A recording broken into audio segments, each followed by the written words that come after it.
بسم اللہ الرحمن الرحیم۔ السلام علیکم ناظرین، آج اس ویڈیو میں ہم صبر کا ایک عجیب واقعہ آپ کے لیے پیش کرتے ہیں، تو ویڈیو میں ہمارے ساتھ اینڈ تک لازمی بنے رہیے گا۔ ناظرین، عبداللہ بن محمد جہادی کے سلسلے میں مصر کے ایک ساحلی علاقے میں قیام تھے۔ ٹہلتے ہوئے ایک بار ساحل سمندر پر جا نکلا۔ وہاں دیکھا کہ خیمے میں ایک ہاتھ اور پاؤں سے معذور اور آنکھوں کی بینائی سے محروم ایک شخص پڑا ہوا ہے۔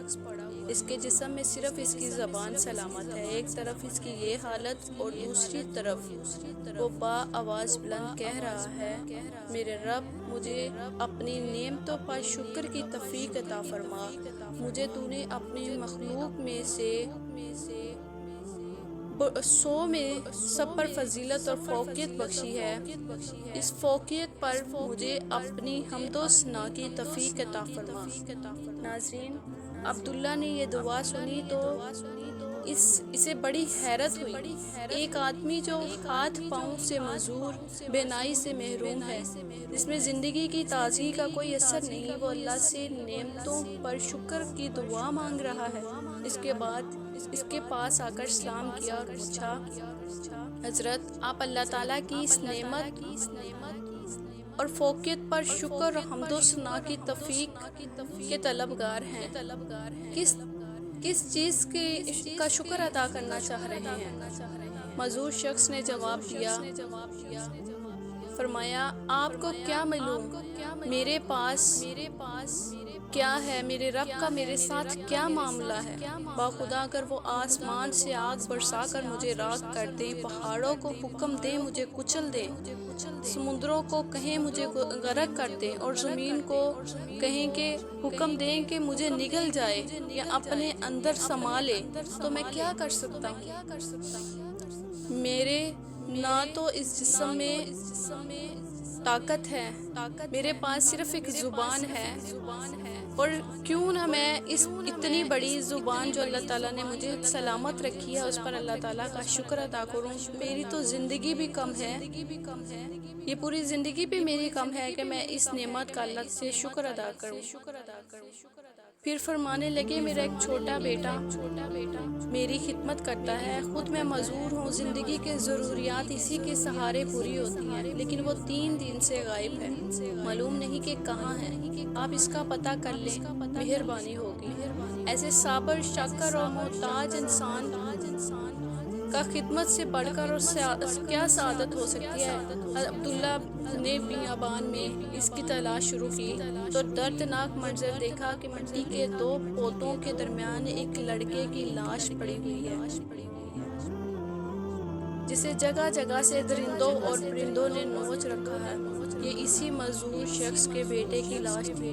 اس معصوم کی لاش اس طرح بے غور و کفن دیکھ کر عبداللہ کی آنکھوں میں آنسو بھر آئے، اور یہ فکر لاحق ہوئی کہ اس کے معذور والد کو اس المناک حادثے کی اطلاع کیسے دیں۔ اس کے پاس گئے اور لمبی تمہید کے بعد انہیں اطلاع کر دی بیٹے کی وحشتناک موت سے۔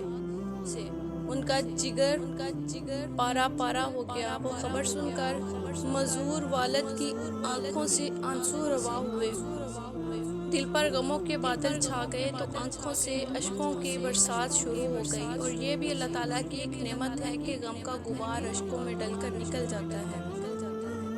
شکوہ شکایت کی بجائے فرمانے لگے،